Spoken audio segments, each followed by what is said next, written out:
Oke, bismillahirrahmanirrahim. Assalamualaikum warahmatullahi wabarakatuh. Oke, pada video kali ini di mata kuliah pengenalan pola, saya akan menjelaskan mengenai the K-means algoritma sampai dengan limit of K-means. Nah, langsung saja kita ke codingan yang pertama. Penjelasan sedikit mengenai the K-means algoritma. Nah, algoritma K-means ini adalah salah satu algoritma pengelompokan tercepat dan juga salah satu yang paling sederhana. Yang pertama di sini ada inisialisasi awal sentroid secara acak. Contohnya, sejumlah K instan yang berbeda itu dipilih secara acak dari dataset dan sentroid itu ditempatkan pada lokasi instan tersebut. Kemudian kita akan mengulangi hingga konvergensi, yaitu hingga sentroid itu berhenti bergerak. Nah, untuk kelas K-means ini menggunakan teknik inisialisasi yang dioptimalkan secara bawaan. Oke, untuk codingannya di sini saya telah jalankan sebelumnya. Nah, untuk codingannya ini kita mendefinisikan 3 objek K-means. Untuk parameternya di sini yang pertama di sini ada n cluster sama dengan 5. Nah, ini berarti kita ingin algoritma K-means ini untuk menemukan 5 kelompok atau cluster dalam data kita. Nah, kemudian di sini juga ada init random. Ini kita menginstruksikan algoritma untuk menginisialisasi posisi awal sentroid atau titik pusat dari klaster secara acak.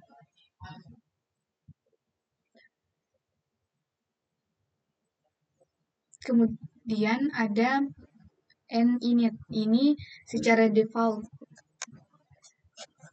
K-means akan menjalankan inisialisasi beberapa kali dengan konfigurasi awal yang berbeda dan memiliki hasil terbaik.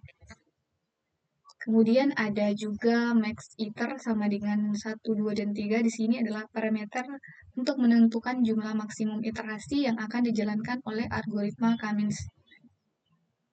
Kemudian ada yang juga kita menulis di sini ada random state untuk codingannya. Ini kita gunakan untuk membuat hasil yang kita dapatkan itu dapat direproduksi. Dengan mengatur ini random state ke nilai tertentu, kita memastikan bahwa inisialisasi acak akan selalu sama setiap kali kita menjalankan kode ini. Oke, lanjut lagi ke codingan K-means iter fit ini. Nah, sekarang kita melatih 3 model K-means. Ini menggunakan data X. Kita asumsikan bahwa variabel X itu sudah didefinisikan sebelumnya dan berisi data yang ingin kita cluster. Metode fit X ini akan menjalankan algoritma K-means pada data sesuai X dengan parameter yang telah kita definisikan untuk setiap objek K-means iter 1, iter 2, dan iter 3. Nah, lanjut lagi ke PLT figure size ini. Nah, ini kita membuat visualisasi menggunakan Matplotlib dengan ukurannya itu ada 10 inci dan tingginya, lebarnya 10 dan tingginya 8 inci. Nah, lanjut lagi ke PLT subplot ini. Ini adalah membuat sebuah subplot di posisi pertama dari grid 3 kali 2. 3 baris, 2 kolom. Nah, untuk plot data X ini adalah sebuah fungsi yang tidak didefinisikan dalam potongan kode. Tapi kita asumsikan berfungsi untuk menampilkan data X dalam bentuk scatter plot. Kemudian ada plot centroid, K-means. Ini adalah fungsi lain yang fungsi lain yang berfungsi untuk menampilkan posisi dari sentroid. Di sini kita menampilkan sentroid dari model K-means iter 1 setelah satu iterasi.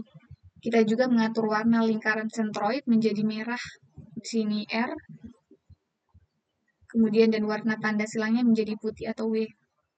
Nah, untuk PLT label ini adalah memberikan label pada sumbu Y.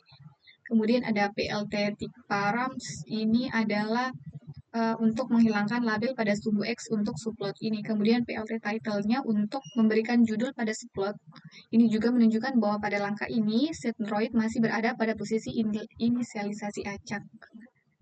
Kemudian untuk PLT subplot ini membuat subplot di posisi kedua dari grid 3 kali 2, kemudian ada plot decision boundaries Kamen's iter ini adalah fungsi lain yang sangat penting. Fungsi ini dia akan menggambarkan batas keputusan dari klaster yang terbentuk setelah kita iterasi tadi.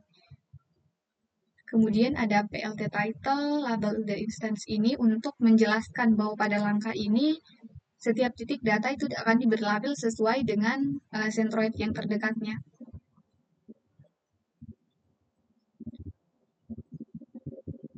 Kemudian juga ada Savefig. Di sini ada Kamen's algoritma plot. Ini adalah berfungsi untuk menyimpan gambar yang telah kita buat dengan nama Kamen's algoritma plot. Ini berguna jika kita ingin menggunakan gambar ini di luar script Python. Kemudian ini adalah tampilannya. Nah, ini adalah hasil visualisasi tadi. Kita bisa dengan jelas melihat bagaimana algoritma Kamen's itu bekerja dalam beberapa iterasi. Nah, pada awalnya, centroid itu ditempatkan secara acak. Kemudian, pada setiap iterasi, dua langkah utama terjadi. Yang pertama itu ada penugasan titik data diberi label ke centroid terdekat. Ini membentuk batas-batas keputusan antara klaster. Kemudian ada pembaruan centroid, itu posisi setiap centroidnya itu dihitung ulang sebagai rata-rata dari semua titik data yang termasuk dalam klaster tersebut. Nah, itu adalah visualisasi sederhana dari algoritma Kamen's menggunakan Python. Nah, kemudian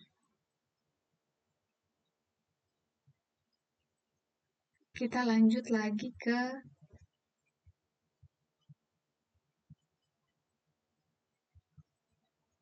codingan berikutnya. Di sini ada algoritma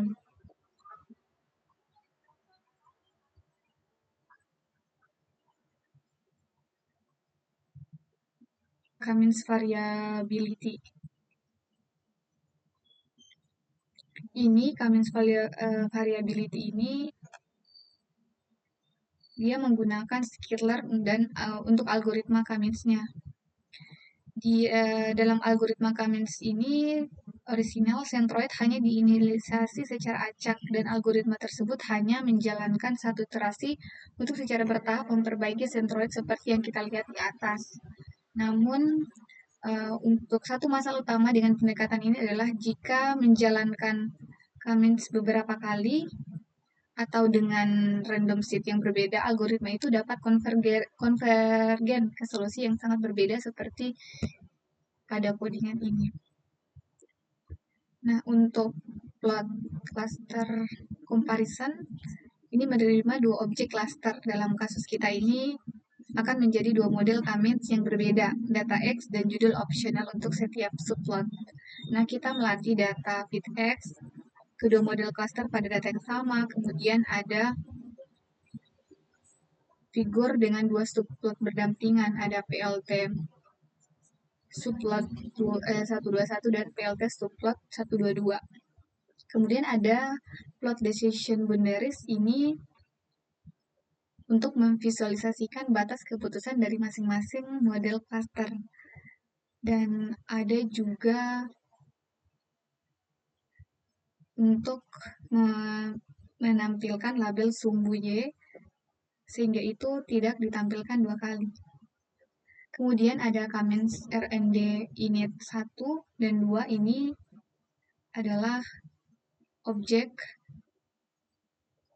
yang akan kita buat. Di sini ada n cluster sama dengan 5. Di sini kita tetap ingin mencari 5 cluster dalam data. Kemudian ada init random. Ini kita secara explicit memilih metode inisialisasi centroid secara acak. Kemudian ada random state. Untuk memberikan nilai random state yang berbeda, kita memastikan bahwa proses inisialisasi tadi acak akan menghasilkan posisi awal centroid yang berbeda untuk kedua model. Kemudian ada plot comparison. Ini terakhir kita memanggil fungsi ini dengan kedua objek Kamen's yang telah kita buat, data X dan judul yang deskriptif untuk setiap hasil pengelompokan. Ada solution 1 sama solution 2. Untuk save file-nya ini seperti biasa kita menyimpan plot yang dihasilkan dengan nama Cummins Variability Plot dan kemudian menampilkannya menggunakan pltstall. Nah, untuk tampilan hasil plotnya seperti ini. Nah, kita memiliki dua subplot yang berdampingan, masing-masing itu menunjukkan hasil pengelompokan Cummins pada data yang sama, tetapi dengan inisialisasi centroid yang berbeda karena kita menggunakan random state yang berbeda. Nah, untuk subplot yang pertama, kita untuk solution 1 ini kita melihat hasil pengelompokan dengan satu konfigurasi inisialisasi acak dengan random state-nya itu 2. Kita bisa melihat batas-batas keputusan yang terbentuk dan bagaimana data itu dapat dikelompokkan dalam 5 klaster yang berbeda. Kemudian, untuk solusi kedua ini, kita melihat hasil pengelompokan pada data yang persis sama, tapi kali ini dengan inisialisasi centroid yang berbeda karena dia random state-nya itu ada 9. Itu adalah perbandingannya.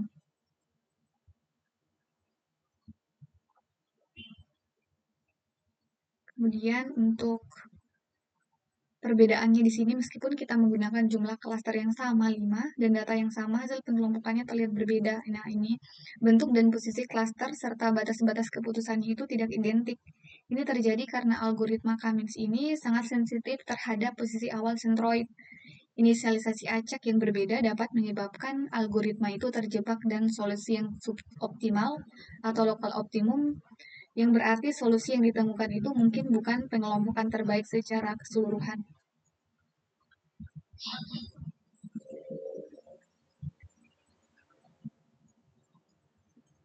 Kemudian di sini ada got init and array. Nah, setelah tadi kita memahami bagaimana inisialisasi acak dapat mempengaruhi Cummins, kita dapat melihat di sini untuk codingannya.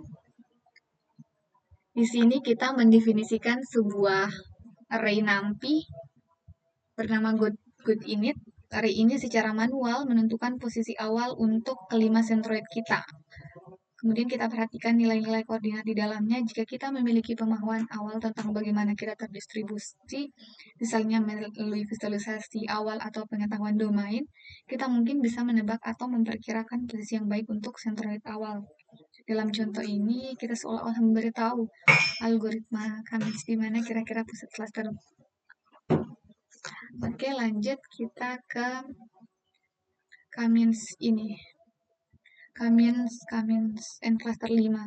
Nah, ini seperti biasa parameter init. Di sini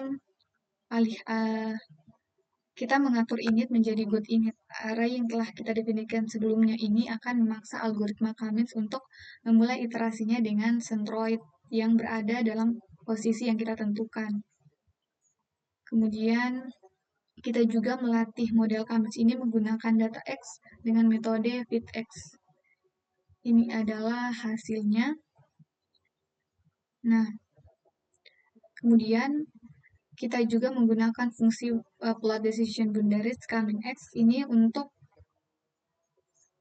melihat klaster yang terbentuk dari posisi air centroid.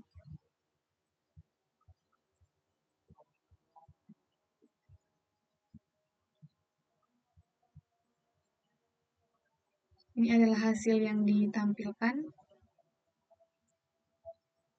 menggunakan inisialisasi centroid yang kita definisikan secara manual menggunakan GoodInit.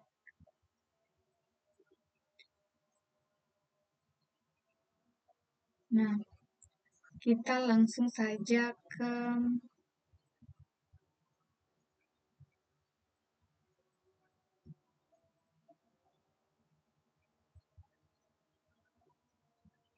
codingan berikutnya. Di sini ada inersia. Nah, untuk memilih model terbaik, kita akan membutuhkan cara untuk mengevaluasi kinerja model Cummins. Nah, setelah tadi kita melihat hasil visualisasi dari pengelompokan, penting juga kita untuk memiliki cara kuantitatif untuk mengevaluasi kualitas dari model Cummins kita. Salah satunya itu yang digunakan adalah inersia ini.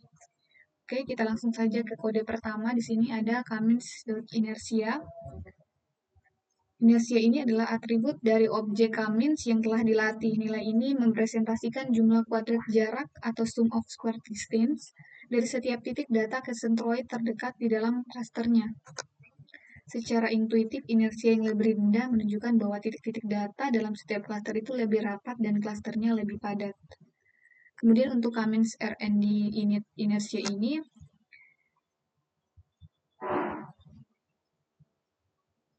nilainya di sini ada 219. Ini nilainya lebih tinggi dari inersia model yang dengan inisialisasi yang baik.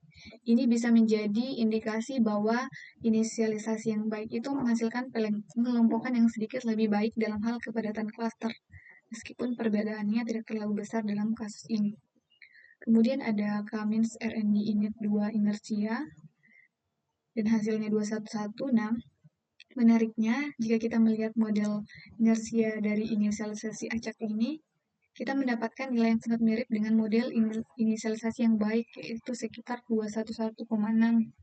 Ini kembali menggarisbawahi bahwa setiap inisialisasi acak, kita bisa mendapatkan hasil yang bervariasi, dan terkadang kita bisa beruntung mendapatkan inisialisasi acak yang menghasilkan solusi yang cukup baik. Kemudian ada ekstra kode di sini. X sama dengan Cummins transforms X. Ini metode transform menghitung jarak setiap titik data ke setiap sentroidnya. Hasilnya adalah array X di mana setiap baris I itu berisi jarak titik data ke I ke setiap sentroid. Kemudian ada Cummins label. Ini adalah atribut label yang berisi label cluster untuk setiap titik data. Kemudian ada X-disk-nya. X-disk ini adalah bagian untuk memilih jarak setiap titik data hanya ke sentroid cluster yang telah ditetapkan. Kita lanjut ke Cummins score. Ini untuk algoritma clustering, seperti Cummins, metode score ini mengembalikan negatif dari inersia. Jadi, nilai yang lebih tinggi mendekati 0 dari skor itu sebenarnya mengindikasikan model yang lebih baik dalam hal kepadatan cluster. Nah, jadi inersia ini adalah matriks yang berguna untuk mengevaluasi kualitas pengelompokan Cummins. Nilai yang lebih rendah umumnya lebih baik menunjukkan klaster yang lebih padat. Namun, penting untuk diingat bahwa inersia ini bisa menurun seiring dengan bertambahnya jumlah klaster. Oke, kita lanjut ke multiple initialization.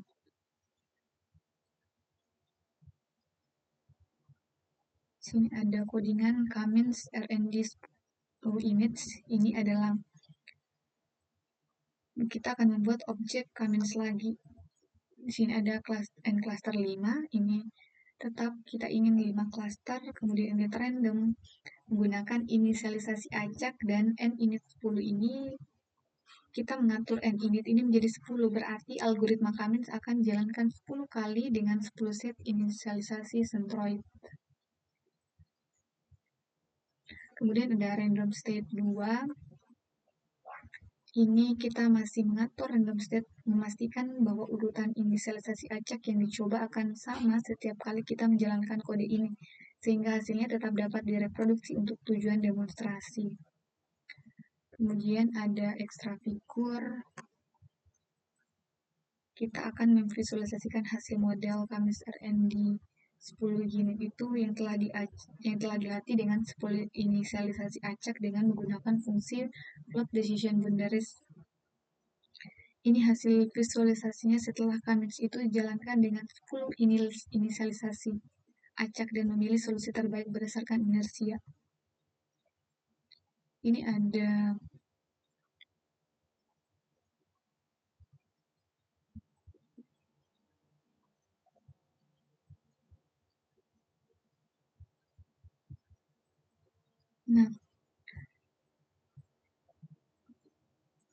kemudian kita lanjut lagi ke sentroid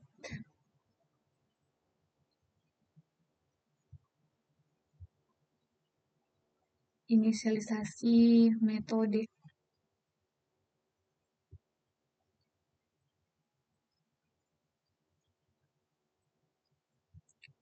centroid inisialisasi metode ini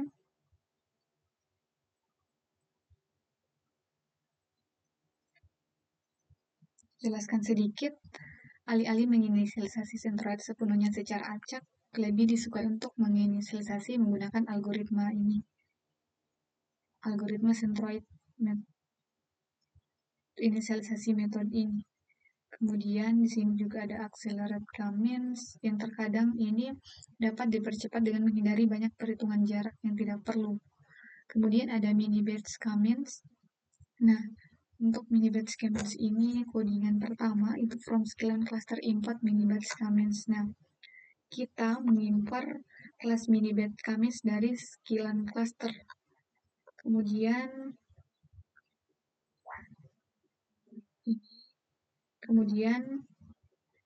kita juga membuat objek mini batch K-means.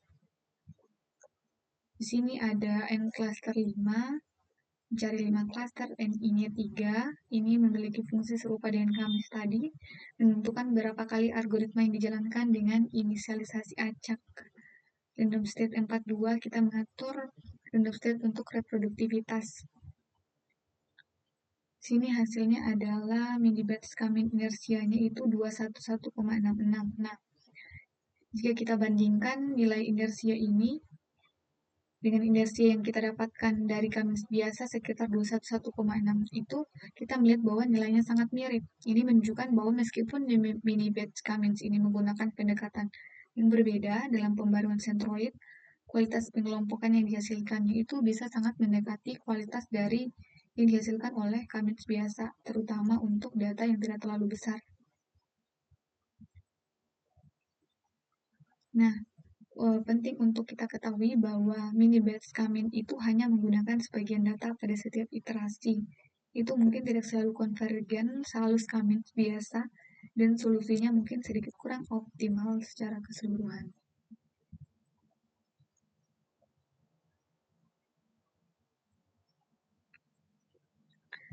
Kemudian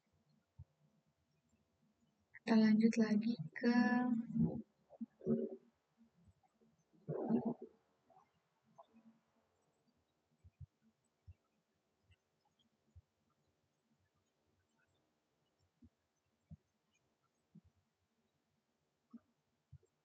from scaling cluster import.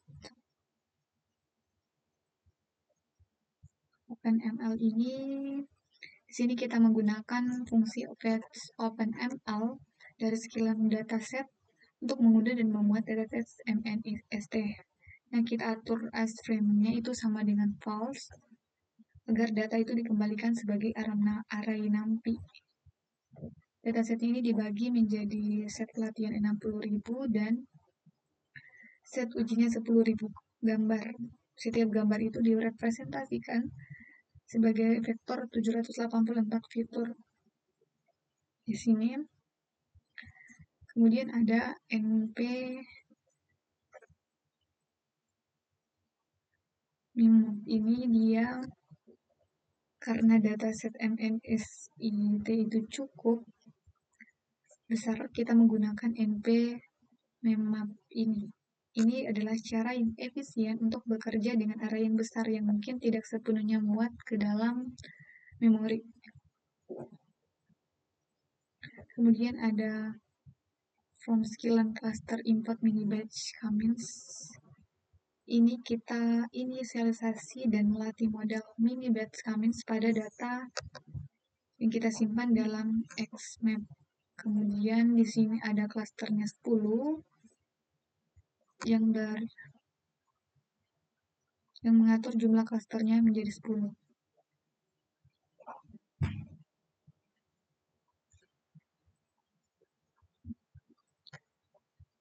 Oke, setelah model mini batch K-means-nya selesai dilatih pada dataset tersebut, langkah selanjutnya adalah mengevaluasi kinerjanya. Di sini kita melakukan dengan beberapa cara. Yang pertama ada visualisasi centroid, yang kedua dengan evaluasi eksternal.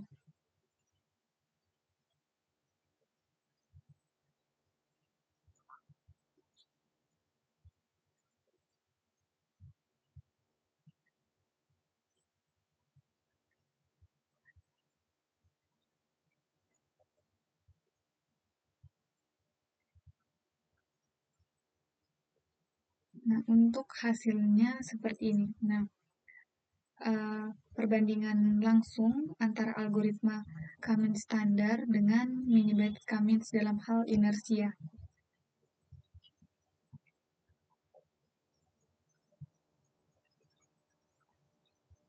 Nah, di kode ini kita melakukan eksperimen dengan jumlah klasternya yang bervariasi dari 1 hingga 100 untuk setiap nilai K.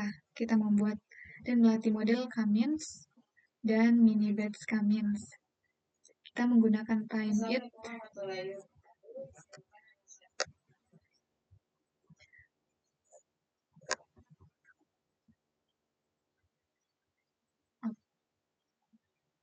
Oke, di sini untuk hasilnya di subplot kiri ini menampilkan grafik inersia terhadap jumlah klaster K untuk Kamins untuk garis merah putus-putus dan mini batch Kamins itu untuk garis biru dengan titik. Kemudian ada subplot kanan, ini visualisasi dari training time. Ini untuk menampilkan grafik waktu pelatihan dalam detik terhadap jumlah klaster untuk Kamins-nya itu garis putus-putus merah dan biru. Ini untuk mini batch Kamins-nya. Nah, pada subplot kiri, ini menunjukkan inersia terhadap jumlah klaster K. Di sini terdapat penurunan inersia dengan meningkatnya K. Secara umum, inersia itu menurun seiring dengan bertambahnya jumlah klaster untuk kedua algoritma. Ini karena dengan lebih banyak klaster, setiap titik data itu akan lebih dekat ke centroid klasternya, sehingga mengurangi jumlah kuadrat jarak. Kemudian, kita perhatikan juga bagaimana garis inersia untuk mini batch Kamins biru dibandingkan dengan garis untuk Kamins-nya, yang merahnya. Dalam banyak kasus, inersia ini mungkin lebih sedikit tinggi daripada Kamins untuk nilai K yang sama. Ini karena mini batch Kamins menggunakan perkiraan centroid itu mungkin tidak selalu mencapai konvergensi yang sama optimal seperti Kamins yang menggunakan seluruh dataset. Nah, untuk training time-nya, waktu pelatihan itu cenderung meningkat seiring dengan bertambahnya jumlah klaster untuk kedua algoritma. Kemudian, perbedaan yang paling mencolok di sini adalah waktu pelatihan. Kita perhatikan bagaimana garis waktu pelatihan yang biru secara signifikan itu lebih rendah daripada garis merah, terutama untuk nilai K yang lebih besar. Ini dengan jelas menunjukkan keuntungan utama dalam hal efisiensi komputasi.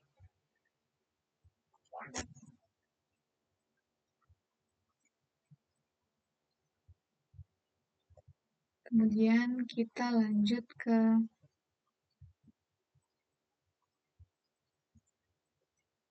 kita akan melihat bagaimana algoritma Kamins itu bekerja dan beberapa variannya. Di sini ada Kamins kodingan, Kamins K3, untuk klasternya itu sama dengan 3, n initnya sama dengan 10, dan random setnya 42. Nah, Kamins K3 ini dilatih dengan n cluster 3, itu berarti kita memaksa algoritma untuk membagi data menjadi 3 cluster. Kemudian ada n cluster 8, ini kita sama seperti tadi membagi menjadi 8 cluster. Dan untuk plot cluster comparison, ini untuk menampilkan batas keputusan dari kedua model. Nah, pada subplot kiri, di mana kita menggunakan Kamins cluster 3, kita dapat melihat bahwa algoritma itu telah mencoba untuk membagi data menjadi 3 wilayah. Namun, perhatikan bahwa beberapa kelompok data itu secara visual tampak terpisah yang mungkin tergabung dalam satu klaster, dan batas keputusannya itu mungkin tidak sesuai dengan struktur alami data. Nah, jika jumlah klaster yang sebenarnya dalam data lebih dari 3, maka menggunakan K3 itu akan menghasilkan underfitting, di mana model ini tidak cukup fleksibel untuk menangkap perbedaan yang ada. Nah, untuk K sama dengan 8, di mana kita memaksa Cummins untuk menemukan 8 klaster, kita melihat bahwa algoritma ini telah membagi data menjadi 8 wilayah. Di sini kita mungkin melihat fenomena overfitting. Algoritma mungkin telah memecah kelompok data yang secara visual tampak sebagai satu kesatuan menjadi beberapa subcluster yang lebih kecil. Batas keputusan mungkin menjadi terlalu lebih kompleks dan mungkin menangkap noise dalam data daripada struktur yang sebenarnya. Kemudian di sini ada Cummins inertia. Ini hasilnya adalah 653,2. Nilai inersia yang tinggi ini menunjukkan bahwa titik-titik data itu cenderung lebih jauh dari sentroid mereka, dan klasternya mungkin tidak terlalu padat. Kemudian ada Cummins inersia K8 inersia dengan 8 klaster. Nilainya adalah 119,2. Nah, nilainya ini lebih rendah dibandingkan dengan nilai inersia yang ketiga tadi. Nah, mengapa tadi nilai inersia menurun drastis ketika kita meningkatkan jumlah klaster dari 3 menjadi 8? Ini karena dengan lebih banyak klaster, setiap titik data itu memiliki kesempatan untuk menjadi lebih dekat ke sentroid klasternya.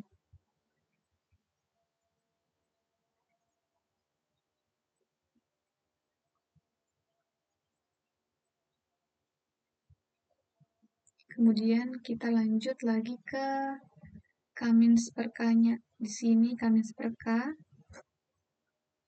itu untuk menyimpan model Cummins yang telah dilatih dalam list. Kemudian kita mengekstra nilai inersianya dari setiap model yang telah dilatih menggunakan inersias ini.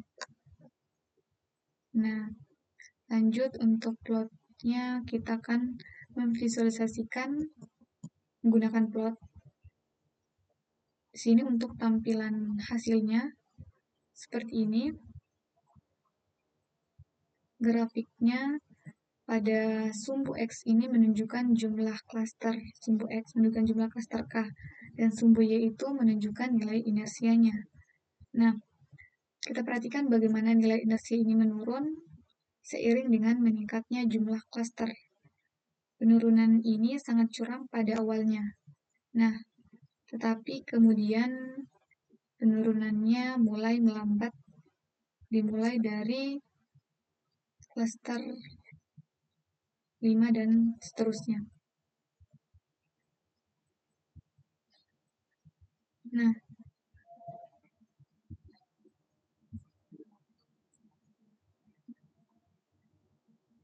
untuk elbow di sini, metode elbow ini adalah teknik yang sederhana namun seringkali efektif untuk membantu kita memperkirakan jumlah klaster yang optimal dalam algoritma Cummins. Kemudian juga ada decision boundaries Cummins 4-1 di sini untuk setelah tadi kita menggunakan metode elbow, kita mengidentifikasi bahwa jumlah klaster yang baik untuk data kita mungkin adalah 4, K-nya sama dengan 4, dan hasilnya seperti ini.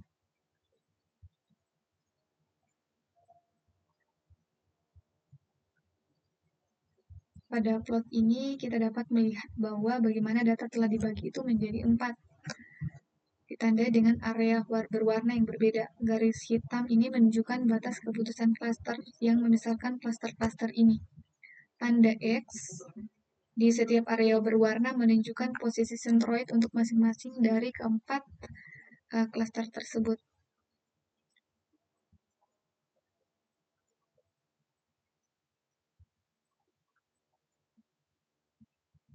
Lanjut ke kode from scalar matrix import silhouette score. Ini kita mengimpor fungsi silhouette score dari scalar matrix. Nah, fungsi dari silhouette score ini kita akan mengembalikan nilai rata-rata koefisien silhouette-nya untuk semua sampel.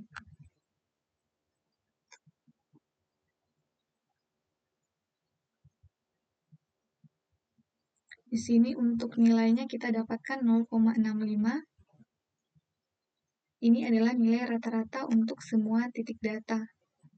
Nilai ini relatif tinggi, yang menunjukkan bahwa secara rata-rata titik-titik dalam data pengelompokan kita tadi dengan K sama dengan 4 itu terletak dengan baik di dalam klaster mereka dan cukup jauh dari klaster tetangga. Ini memberikan indikasi lebih lanjut bahwa K sama dengan 4 mungkin memang merupakan pilihan jumlah klaster yang baik untuk data ini. Nah, hasil silot ini sejalan dengan apa yang kita simpulkan dari metode Elbow dan visualisasi hasil pengelompokan dengan K sama dengan 4. Ketiga pendekatan itu memberikan hasil pengelompokan yang cukup baik.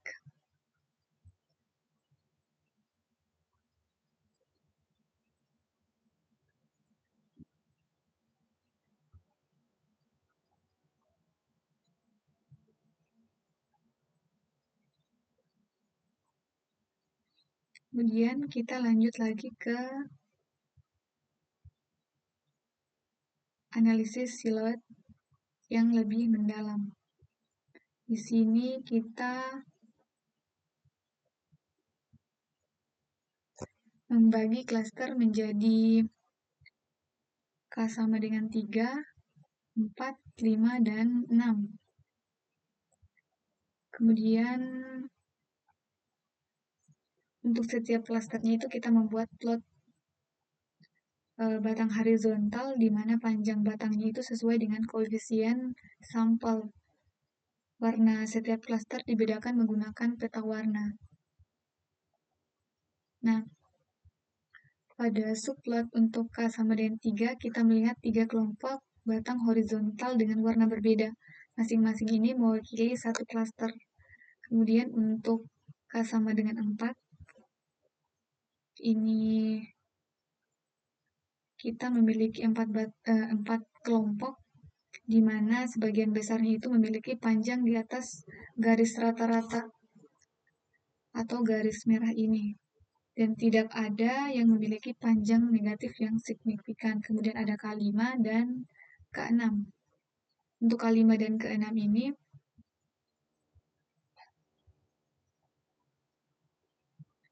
untuk hasilnya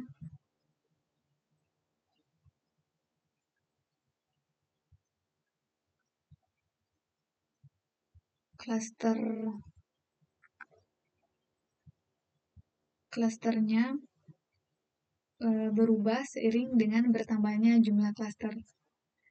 Kemudian kita lanjut lagi ke limit of K-means. Nah, di sini untuk limit of K-means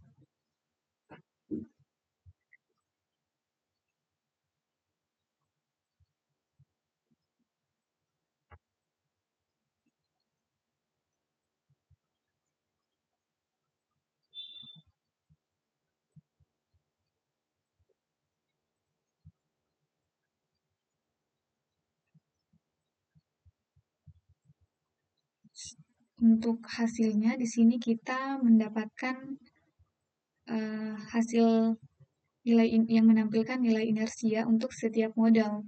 Nah, inersia dengan hasil 224,2,6 ini menunjukkan hasil dari K-means-GWT yang ada pada codingan sebelumnya dengan inisialisasi sentroid yang telah kita tentukan secara manual.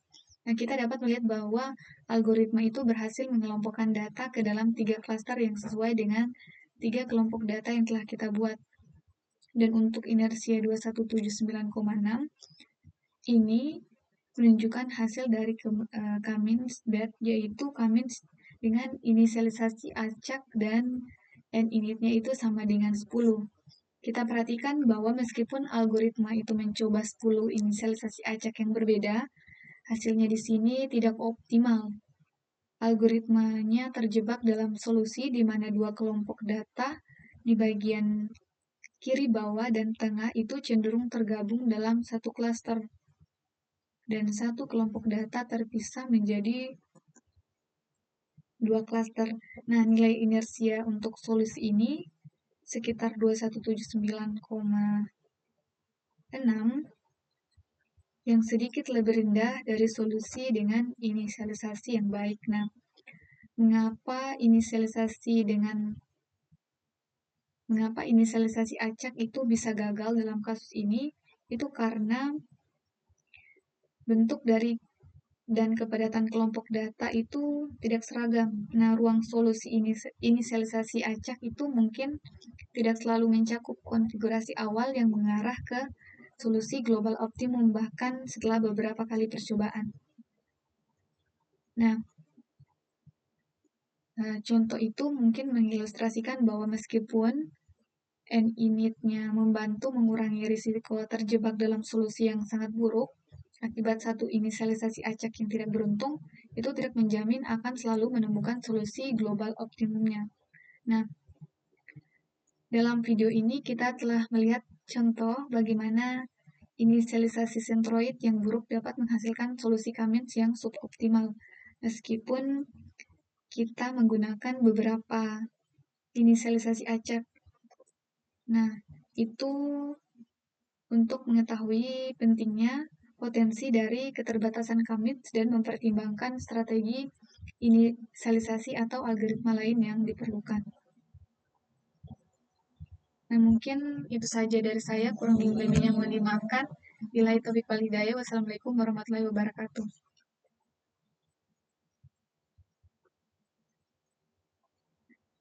Ini